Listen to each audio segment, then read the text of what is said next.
Ray Sremmurd. Ray Sremmurd. Sremmurd. Ray Sriracha? Somebody come tip her. She's dancing like a stripper. Oh boy.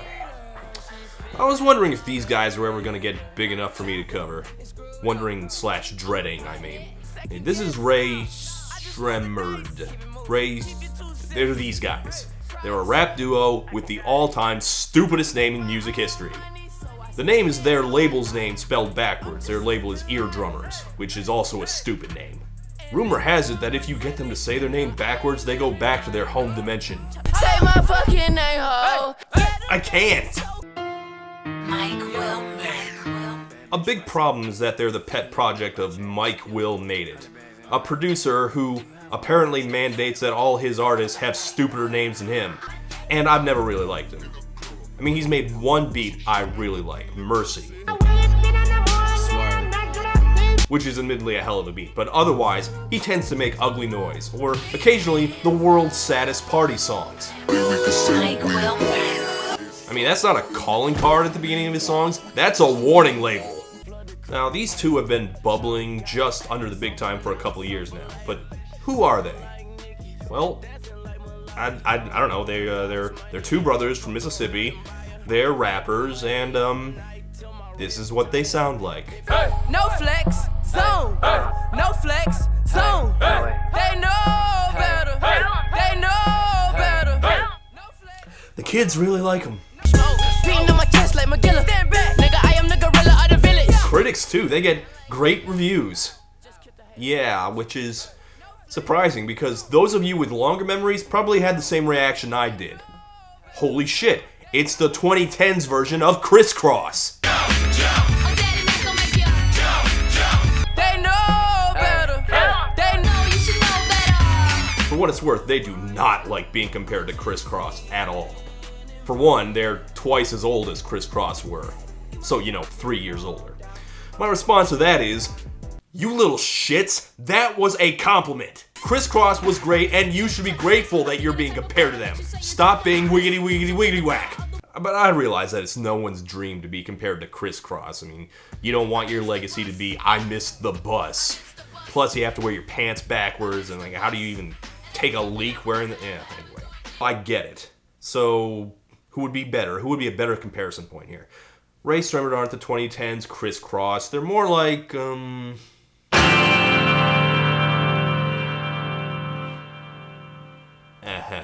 No, seriously. It's been a hard day's night, and I've been working like a dog. It's been a hard... Ah ha ha. No, seriously. Black Beatles in the city, be back immediately. I'm a fucking Black Beetle cream. Is someone playing a prank on me? The new Beatles. Penny Lane is in my ears and in my eyes. Are these kids? I am not your nigga, you got me fucked up. Yeah. Bought your bitch the brother, make her tits it up. Well, points for ambition. And, whew, that title. That's a loaded image there. Because while the Beatles are considered the most important popular music act of all time, possibly the most important artists of the 20th century, they're also, and I hate to shatter anyone's image of them, white. Wait, let me check. Yep, white. And that's kind of a big deal. Even though their influences felt through pretty much all of popular music, directly or indirectly, I don't know if you could say they transcend race. I mean, yes, they certainly had fans of all races, but their title of greatest act ever was at least partly bestowed by rock critics, who tended to be white, so it's a little awkward. So when they say they're the black version of the Beatles, could the Beatles even be black? Like, I don't even know what that would even be, or any new version of the Beatles, really. I mean, they were just such an unparalleled phenomenon that I don't think they could ever be repeated. But I do support any attempt to resurrect the Beatles. I mean, calling something Beatles-esque has never been an insult. And because of the Beatles estate's tight grip on samples, the Beatles and hip-hop have never really gotten a chance to mix, although they've tried.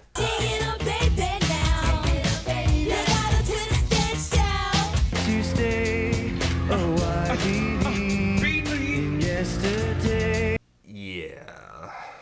But the two worlds have started to mix in recent years, and that grip on sampling has been relaxed, so who knows, maybe this could work. I can't wait to see which Beatles era they're going for. Do they mean like Teen Idol Beatles or Sgt. Pepper's Beatles? What are we going for here?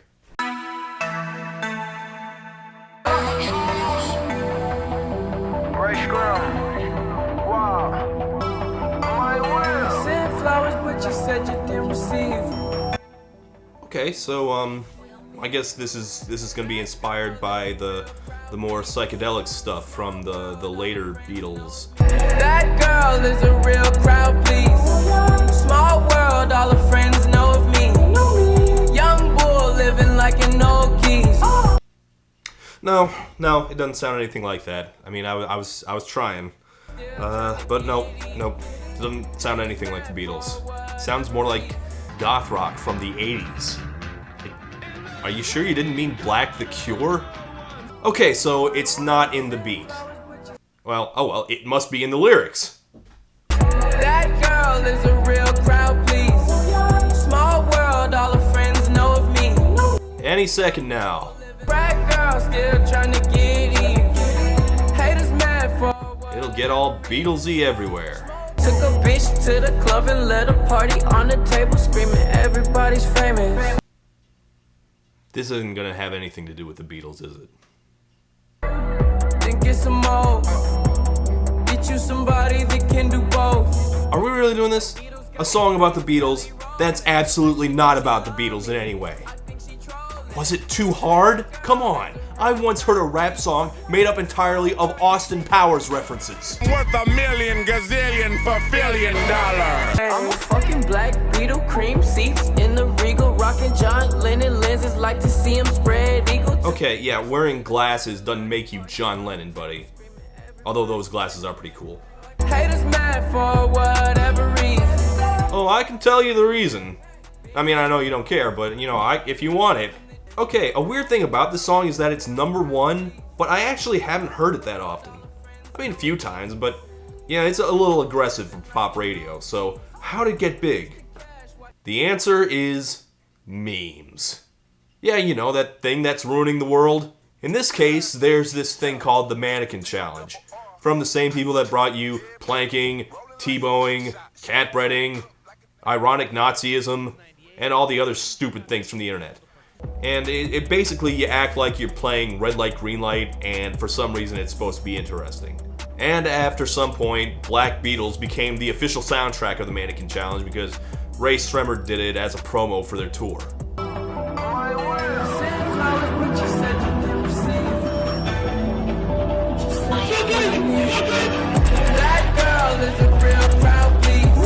Okay, that was pretty cool, actually. Yeah, maybe there is something to this Mannequin Challenge. Oh wait, never mind, old people are doing it now.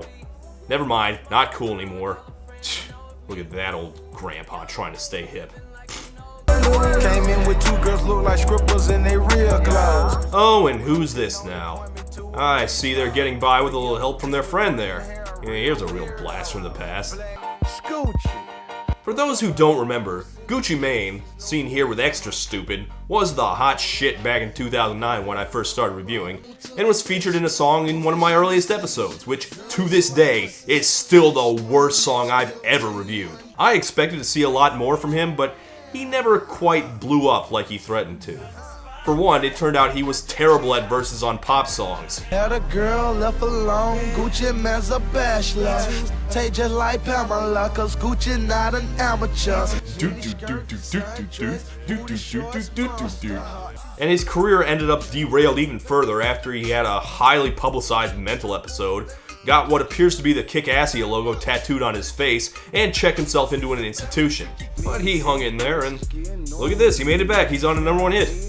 Now, let's see what brought him back to where he once belonged. Came in with two girls look like scribbles in their real clothes. A broke hoe can only point me to a rich hoe.